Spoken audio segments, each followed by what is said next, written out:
কেউ বলে জীবন খুব ক্ষণস্থায়ী, কেউ বলে জীবন হলো একটা সুন্দর স্বপ্নের মতো, আবার কেউ বলবে জীবন হলো এক কঠোর সত্য। কিন্তু জীবন আসলে কি? জীবন হলো আপনারই প্রতিবিম্ব, একটা দর্পণ। অর্থাৎ আপনি জীবনকে সেইভাবেই পাবেন যেরকম আপনি নিজেকে প্রতিপন্ন করবেন। যদি আপনি দর্পণের দিকে তাকিয়ে হাসেন, তাহলে আপনি সামনে হাসিমুখী দেখতে পাবেন। এবার যদি আপনি গম্ভীর হয়ে থাকেন, তাহলে আপনি একজন রুষ্ট ব্যক্তি দেখতে পাবেন। শেষে সবথেকে বেশি গুরুত্বপূর্ণ হলো আপনার চেষ্টা। আপনাকে সবসময় চেষ্টা করতে হবে যাতে আপনি নিজেকে প্রসন্ন এবং ইতিবাচক মনোভাবে রাখেন। এটা হলো আপনারই উত্তরদায়িত্ব, তাকে পালন করুন। এই মনকে প্রসন্ন রাখুন, এই সংসারকে সুন্দর বলে মনে হবে। আর এই মন প্রসন্ন হয়ে বলবে, রাধা রাধা। দু রকমের প্রাকৃতিক বেগ থাকে। প্রথম হলো বর্ষা। যখন এর বর্ষণ হয় তখন মাটিকে শীতল করে নতুন ফসল ফলায়। আর দ্বিতীয় হয় পবন, যা আমাদের সর্বদা শ্বাসবায়ু প্রদান করে। অশান্ত এই মনকে শান্তি প্রদান করে, এই ক্লান্ত শরীরে স্ফূর্তি প্রদান করে। আমাদের জীবনে যত আবেগ আছে তা হয় বর্ষার মতো হওয়া উচিত, নয় হওয়া উচিত পবনের মতো। ক্রোধ, মতভেদ, বিবাদ, এগুলো হওয়া উচিত বর্ষার মতো। অর্থাৎ কিছু সময় পরে যেন এরা নিজে থেকেই ছিন্ন ভিন্ন হয়ে চলে যায়। আর যদি পবনের মতো কোনো আবেগ থাকা উচিত, তা হলো প্রেম, যা সর্বদা শ্বাসবায়ু প্রদান করে, সবসময় সাথে থাকে। একে আমরা অনুভব করতে পারি না, কিন্তু এ আমাদের অনুভব করার জন্য প্রাণবায়ু প্রদান করে। আর যখন চক্রবাতের মতো সে ভয়ঙ্কর হয়ে ওঠে, তখন সমগ্র সংসার বদলে দেয়। এর সারমর্ম একটাই, শক্তি। মতভেদ, ক্রোধ, বিবাদের মধ্যে নেই। শক্তি যদি থাকে, তা আছে প্রেমের মধ্যে।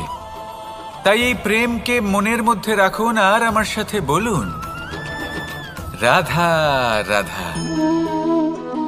ঘৃণা, প্রেম, রেগে যাওয়া, মান ভাঙানো, ভুলে যাওয়া, এই সকল অনুভূতি মানুষের জীবনে অত্যন্ত গুরুত্বপূর্ণ। মানুষের এই অনুভূতিগুলো না থাকলে মানুষ একটা যন্ত্রের থেকে বেশি আর কিচ্ছু নয়।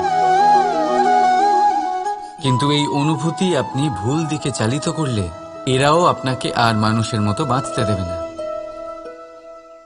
যদি ঘৃণার কথা বলেন, যদি আপনি কোনো ব্যক্তিকে ঘৃণা করেন, সেটা কেন? ব্যক্তিকে ঘৃণা করবেন কেন? ঘৃণা করুন তার স্বভাবগুলিকে, সেই স্বভাবগুলিকে যা সেই ব্যক্তিকে অপ্রিয় করে তুলছে। কারণ স্বভাব পাল্টানো যায়। সেইভাবেই রাগ করুন, কিন্তু তাদের কথায়, তাদের ওপরে নয়। কারণ কথা বদলে দেওয়া সম্ভব। ভুলতে হলে ভুলুন তাদের ত্রুটি, তাদের নয়। কারণ ভুল অবশ্যই শুধরে নেওয়া যায়। প্রেম করুন, তবে তাদের আত্মার সাথে, তাদের অনুভূতির সাথে, শরীরের সাথে নয়। কারণ শরীর হলো নশ্বর। বলুন, কিন্তু খারাপ ভাবে নয়, ভালোবেসে। রাধা রাধা। মুঠো হাতের শক্তি বেশি, মুঠো খুললেই তা দুর্বল। তা এমন কি থাকা উচিত এই বন্ধ মুঠোয় যা লাখের সমান? মানসিকতা এবং স্বপ্ন। মানুষ জন্মগ্রহণ করে, তার মানসিকতা সময়ের সাথে উন্নত হয়। মানসিকতা অনুযায়ী সে স্বপ্ন দেখে, আর সেই স্বপ্ন সার্থক করতে সে পরিশ্রম করতে থাকে। কিন্তু খুব গুরুত্বপূর্ণ একটা কথা আছে যা আপনার মনে রাখা উচিত। আপনার এই মানসিকতা, আপনার এই স্বপ্ন, তা যেন আপনার নিয়ন্ত্রণে থাকে। আপনার বন্ধ মুঠোয় যেন এর লাগাম থাকে, আপনি যেন এর প্রভু হন। যদি তা হয়, তবেই আপনি লাভবান হবেন। যদি এরা আপনাকে নিয়ন্ত্রণ করতে থাকে, যদি আপনার মুঠো খুলে যায়, না পথ আপনার নিয়ন্ত্রণে থাকবে, না মানসিকতা থাকবে, না স্বপ্ন নিয়ন্ত্রণে থাকবে। আর যদি তাই হয় তাহলে আপনি আপনার ভবিষ্যৎ নষ্ট করে ফেলবেন। তাই নিয়ন্ত্রণ করতে শিখুন নিজের বিচার বুদ্ধি, নিজের মানসিকতা, নিজের স্বপ্নকে। নিজের এই স্বপ্ন পূরণ করুন আর আমার সাথে ভালোবেসে বলুন, রাধা রাধা।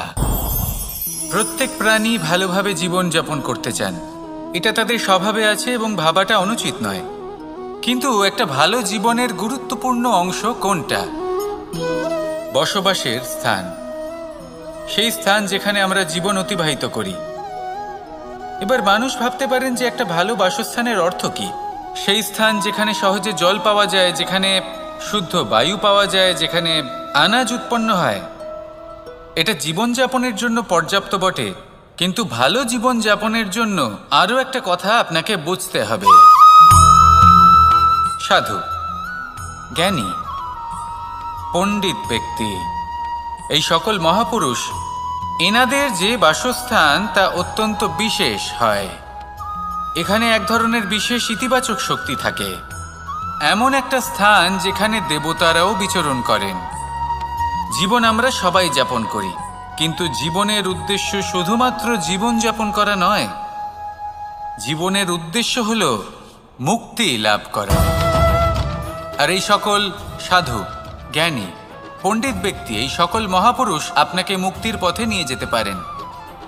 কারণ এরা হলেন সেই মহাপুরুষ যারা নিজেদের অন্তরের বিকার, অহংকার, ক্রোধ, বিদ্বেষ এই সকল দোষগুলিকে ত্যাগ করেছেন, এদের ওপর বিজয় লাভ করেছেন। এমনই একজন ব্যক্তি আপনাকে মুক্তির পথে নিয়ে যেতে পারে। প্রয়োজন হলো শুধুই এনাদের চিনতে পারা, এদের কথা বুঝতে পারা এবং এদের দেখানো পথে চলা। যদি আপনি এটা করতে পারেন তাহলে এই মন প্রফুল্ল হয়ে বলবে, রাধা রাধা। বিগত দিনের কিছু কথা মনে পড়ে গেল, এক অদ্ভুত ঘটনা যা অমূল্য শিক্ষা দিয়ে যেতে পারে। বিষয় হলো যক্ষের সাথে যুধিষ্ঠিরের কথোপকথন। একবার যক্ষ যুধিষ্ঠিরকে জিজ্ঞেস করলেন, ওনাকে বললেন যে আমার কিছু প্রশ্নের উত্তর যদি আপনি দিতে পারেন তাহলে আমি আপনার বাকি ভ্রাতাগণকে আবার জীবিত করে তুলব। সেগুলোর মধ্যে খুব গুরুত্বপূর্ণ আর কঠিন একটা প্রশ্ন ছিল, এই সংসারের সব থেকে শ্রেষ্ঠ আশ্চর্য কোনটি? এই প্রশ্ন আমি আপনাকে জিজ্ঞেস করছি। এবার কেউ বলবেন স্বর্ণ দ্বারা নির্মিত লঙ্কা, এটি হলো সংসারের সব থেকে বড় আশ্চর্য। কেউ বলবেন বরফে ঢাকা সেই পর্বত যা আকাশ স্পর্শ করে। কেউ বলবেন সেই সমুদ্র যার গভীরতা মাপা অসম্ভব ব্যাপার।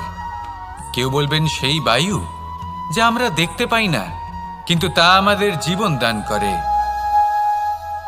সংসারের সব থেকে বড় আশ্চর্য কি, সেই প্রশ্নের উত্তর যুধিষ্ঠির দিয়েছিলেন, আর তা ছিল শ্রেষ্ঠ উত্তর এবং উচিত। উনি বলেছিলেন যে সংসারে প্রতিদিন কোনো ব্যক্তি জন্ম লাভ করেন আর কোনো ব্যক্তি মৃত্যুও লাভ করেন। এবার এই কথাটা সবাই জানেন, সবাই বোঝেন যে যখন জন্মেছি তখন কোনো একদিন আমিও অবশ্যই মৃত্যু লাভ করব। এবার যখন এই কথা প্রত্যেকটা মানুষ জানেন, তখন কেন প্রত্যেক মানুষ এই চিন্তায় থাকেন, এই নিয়ে কষ্ট পান, এই নিয়ে ব্যাকুল হয়ে থাকেন যে উনি একদিন মৃত্যু লাভ করবেন, তার থেকে দূরে পালাতে চেষ্টা করেন। বলেন যে আমি মৃত্যু লাভ করতে চাই না। কেন? যেখানে কোনো না কোনো দিন এটা অবশ্যই হবে। এ হলো ব্রহ্ম সত্য। এই যে ব্যাকুলতা, এই ভয়, এই যন্ত্রণা, এই চিন্তা তার মনকে বাঁচতেই দেয় না, এই জীবন অনুভবই করতে দেয় না। সেই জন্য এই চিন্তা, ব্যাকুলতা, ভয় এসবের কি লাভ? কোনো লাভ নেই।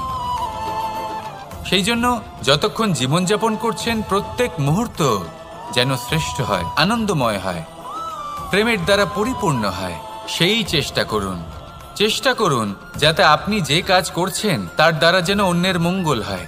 এই প্রচেষ্টাই আপনার জীবনকে প্রসন্নতা আর প্রেম দ্বারা ভরিয়ে তুলবে। এই মন সুপ্রসন্ন হয়ে বলবে, রাধা রাধা। এই পুকুর দেখছেন আপনি? বাচ্চা, বৃদ্ধ, যুবক, যাকেই আমি জিজ্ঞেস করব এটা কি, সবার উত্তর সেই একই হবে। উত্তর তখনই বদলাবে যখন প্রশ্ন এটা হবে যে আপনি এই পুকুরে কি করতে চান।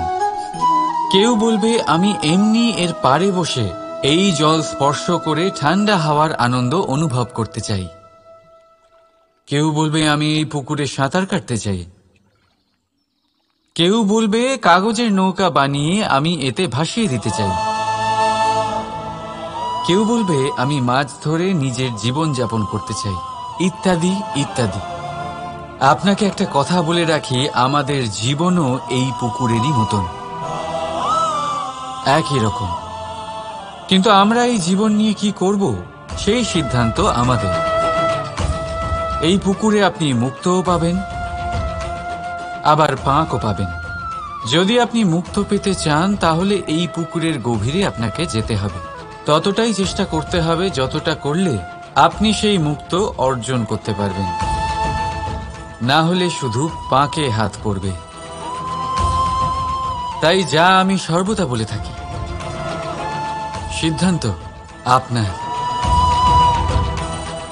রাধা রাধা। এই সংসারের সবথেকে বড় সুখ কি? কেউ বলবেন নিজের লক্ষ্য প্রাপ্ত করা, কেউ বলবেন ধন উপার্জন করা, কেউ বলবেন নিদ্রাই সবথেকে বড় সুখ, কেউ বলবেন রাজ্য লাভ করা, আবার কেউ বলবেন মাতার হাত থেকে খাবার খাওয়া, আদি ইত্যাদি। কিন্তু যদি সত্যি কথা বলি, এই সংসারের সবথেকে বড় সুখ হল সেবা করা। কখনো কাউকে সেবা করে দেখুন। এই সেবা দ্বারা অন্য কোনো মানুষের আশীর্বাদ লাভ করাতেই সুখ রয়েছে। আপনার সেবা ভাব দ্বারা যখন কোনো মানুষ নিজের অন্তরাত্মা থেকে আপনাকে আশীর্বাদ করে, তার থেকে বড় সুখ আর কিছুই নেই। কারণ প্রত্যেক মানুষের মধ্যে ঈশ্বর বাস করেন। নরের সেবাই হল নারায়ণের সেবা। নিষ্কাম সেবা করাই হল সবথেকে বড় সুখ। তাই নিজের অন্তরে সেবার এই ভাব জাগ্রত করুন। যে সুখের কথা আমি বলছি, সেই সুখ অনুভব করেই দেখুন। এই মন সুপ্রসন্ন হয়ে বলবে রাধা রাধা।